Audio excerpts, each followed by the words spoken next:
বাংলাদেশের বিজয় মানে লাল সবুজের জয়। আসসালামু আলাইকুম ওয়া রাহমাতুল্লাহি ওয়া বারাকাতুহু। আলহামদুলিল্লাহি রাব্বিল আলামিন, ওয়াসসালাতু ওয়াসসালামু আলা সাইয়্যিদিল মুরসালিন ওয়া আলা আলিহি ওয়া সাহবিহি আজমাইন। সম্মানিত দেশবাসী ও প্রবাসে অবস্থানরত আমার প্রিয় ভাই ও বোনেরা, মাহে রমাদান নেয়ামত স্বরূপ আমাদের মাঝে আবার বছর ঘুরে ফিরে এসেছে। রহমত, মাগফিরাত এবং নাজাতের এই মাস একজন মুমিনের জীবনে তার জীবনকে বরকতময় করা, মাগফিরাত এবং ক্ষমা পাওয়ার জন্য আল্লাহর কাছে আকুতি জানানো এবং জাহান্নামের আগুন থেকে নিজেকে রক্ষা করার এই নিয়ামতের মাস আমাদের হায়াতের মধ্যে এবারও আমরা ভাগ্যে পেয়েছি বলে মহান আল্লাহ তাআলার দরবারে আমরা সবাই শুকরিয়া জানাচ্ছি, আলহামদুলিল্লাহ। সম্মানিত দেশবাসী ভাই ও বোনেরা, মহান আল্লাহ পাক মাহে রমজানের রোজা যে ফরজ করেছেন,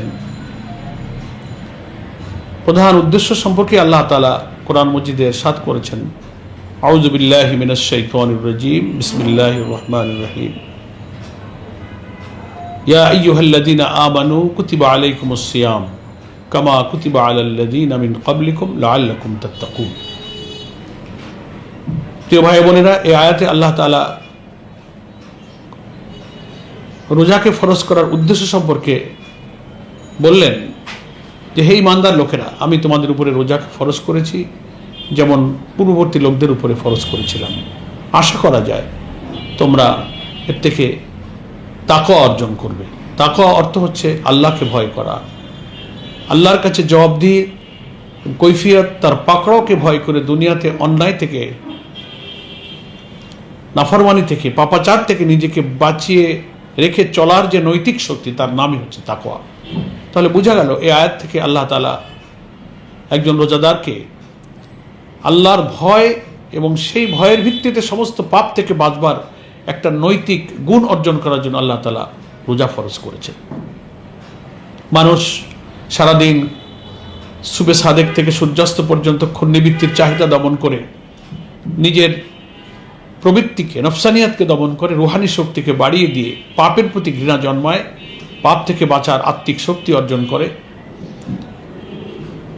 সারাদিন সালাত, তেলাওয়াত, ইবাদত, কিয়ামুল লাইল, তারাবি, সেহরি, ইফতারের পাশাপাশি তার দৈনন্দিন কার্যজীবনের কর্মমুখর দিন কাটাবার পরেও সে কষ্ট করে, ইবাদত করে, আরামপ্রিয় না হয়ে পরিশ্রমপ্রিয় হয়ে দুনিয়াতে আল্লাহ তাআলার বিধান মেনে যে পাপ থেকে বাঁচতে হয়, এই শিক্ষা রোজার মধ্যে আল্লাহ রেখেছেন। এবং বড় আরেকটা পাপ থেকে বাঁচার মূল রুট হলো, সেটা হচ্ছে মানুষের যৌন কামনা বাসনা, সেক্সুয়াল কিউরিসিটি, সেক্সুয়াল ডিমান্ডকে আল্লাহকে ভয় করে পবিত্র রাখা। মানুষের এই কাম প্রবৃত্তিকে পূর্ণ করবার জন্য হালাল উপায় আল্লাহ তাআলা যে বিবাহের মাধ্যমে বৈধ প্রথাকে মুসলিম উম্মার জন্য নির্দেশনা দিয়েছেন, এর বাইরে কোনো উপায়ে তার এই খারাপ কামনা বাসনা, এই কুপ্রবৃত্তি চরিতার্থ করতে গেলেই তখন পাপ কাজের রুট বেরিয়ে যায় এবং সে অনেক পাপ কাজে জড়িয়ে পড়ে।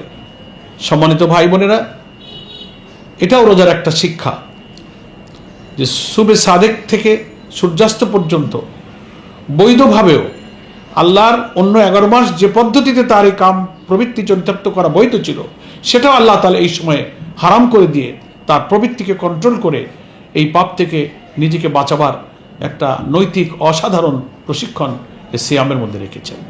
সম্মানিত ভাই বোনেরা, তো এই নৈতিক চরিত্র অর্জন করে আল্লাহকে ভয় করে দুনিয়াতে আল্লাহর হুকুম মানার যে প্রশিক্ষণ রোজা থেকে গ্রহণ করলাম, সমাজে, রাষ্ট্রে, রাষ্ট্রীয় অবকাঠামোতে, পারিবারিক, ব্যক্তিগত, অর্থনৈতিক, রাজনৈতিক সব জীবনে যদি আল্লাহ তাআলার বিধান প্রস্তুত না থাকে, প্রতিষ্ঠিত না থাকে, বিদ্যমান না থাকে, তাহলে শুধু এই নৈতিকতাটুকু দিয়ে জীবনের সকল স্তরে আল্লাহর বিধান মানা যায় না বলে আল্লাহ তাআলা আবার এই রমজানের বারাকাতে এখানে আবার কোরআনকে নাজিল করেছেন। সেটা প্রসঙ্গে আল্লাহ তাআলা কোরআন ইরশাদ করেছেন, শাহরু রমাদান আল্লাযী উনজিলা ফীহিল কুরআন হুদাল লিন-নাস ওয়া বায়্যিনাতিন মিনাল হুদা ওয়াল ফুরকান। আল্লাহ পাক এখানে বলছেন রমজান মাস, এ মাসে যে মাসে আমি কোরআন নাজিল করেছি, এবং এটা হচ্ছে মানুষের জন্য জীবনযাপনের বিধান এবং সুস্পষ্ট বিধিবিধান উপদেশাবলীতে পরিপূর্ণ এবং সত্য মিথ্যার পার্থক্যকারী।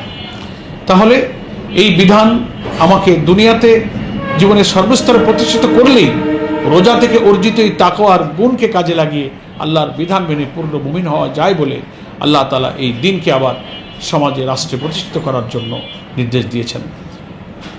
এই জন্যই সূরা বাকারার এই অংশেই আবার শেষের দিকে আল্লাহ তাআলা বলছেন যে রোজাকে আমি ফরজ করেছি শুধু সেহরি, ইফতার এবং রোজার বিধান পূর্ণ করা তো উদ্দেশ্য আছেই, সাথে সাথে দিনকে বিজয়ী করে আল্লাহর রুবুবিয়াত প্রতিষ্ঠা করাও কিন্তু এ রমজানের, এ কোরআন নাজিলের আরেকটা উদ্দেশ্য।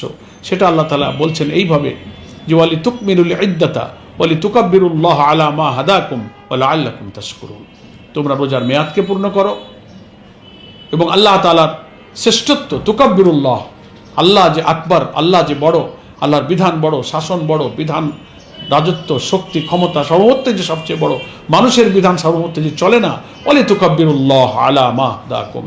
এ মাসেই যেহেতু আল্লাহ তাআলা হেদায়েতের বিধান নাজিল করেছেন, তোমাদেরকে হেদায়েতের পথ দেখিয়েছেন, তাই তার সেই তাকাব্বুরি শ্রেষ্ঠত্বের বিধানকে প্রতিষ্ঠিত করে তুমি আল্লাহর শুকরিয়া আদায় করো, ওয়া লাআল্লাকুম তাশকুরুন। আশা করা যায় তোমরা শুকরগুজার বান্দা হতে পারবে। আসুন সম্মানিত দেশবাসী ভাই ও বোনেরা, আমরা রোজা রাখি। আজকে পহেলা রমজান, আমরা রোজা রেখে এই প্রতিজ্ঞাই করি যে বাকি এ মাসের সব রোজাগুলো যেন আমাকে আত্মশুদ্ধির জন্য, রুহানি শক্তি বৃদ্ধির জন্য, জৈবিক প্রবৃত্তি এবং চাহিদাকে দমন করে কুপ্রবৃত্তি থেকে বাঁচার জন্য এবং কোরআন পড়া, কোরআন চর্চা করা, কোরআন শেখা, নিজেকে পরিশ্রমী এবং সংগ্রামী হয়ে আমরা সেই কোরআনের বিধান প্রতিষ্ঠার মধ্য দিয়ে একজন পূর্ণ মুমিন হওয়ার গুণাবলী এই রমজান থেকেই যেন আমরা সংগ্রহ করতে পারি। এই রমজান কোরআন নাজিলের মাস, সেটাই আল্লাহ কোরআনে বললেন। আবার এই রমজান কোরআনের জন্য যুদ্ধ করার মাস। প্রিয় নবী এই রমজানের 17 তারিখেই বদরের যুদ্ধে অংশ নিয়েছিলেন, সেটাও ছিল 17ই রমজান। আবার এই রমজান কোরআনের বিজয়েরও মাস। 8ম হিজরির 10ই রমজান আল্লাহর নবী 10,000 সৈন্য নিয়ে মক্কাকে বিজয় করেছিলেন। ফলে এই রমজানে কোরআনের নাজিলের মাস, কোরআনের জন্য সংগ্রাম করার মাস, কোরআনের বিজয়ের মাস। আজকে আমাদের প্রিয় জন্মভূমি বাংলাদেশে রমজান মাস আবার বছর ঘুরে ফিরে এসেছে। 5ই আগস্ট 2024-এর জুলাই অভ্যুত্থানের মধ্য দিয়ে নতুন বাংলাদেশের যে স্বপ্ন আমরা দেখছি, শোষণ, জুলুম, বঞ্চনা, বৈষম্য, নিপীড়ন, নির্যাতন, লুটপাট, পাপাচার, অনাচার, কর্তৃত্ববাদী শাসন থেকে বেঁচে আমরা যে মানুষের সুবিচারপূর্ণ যে সমাজ আমরা চাই, সেই সুবিচার শুধু কোরআনের বিধানের মধ্যেই আছে।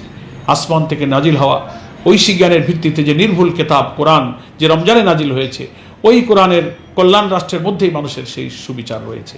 আমাদের সোনার ছেলেরা, কলিজার টুকরা সন্তানেরা যে রাজপথে স্লোগান দিয়েছিল জুলাই অভ্যুত্থানে, উই ওয়ান্ট জাস্টিস, সেই জাস্টিস, সেই সুবিচার হচ্ছে কোরআনের মধ্যে, ঐশী জ্ঞানের মধ্যেই রয়েছে সেই সুবিচার।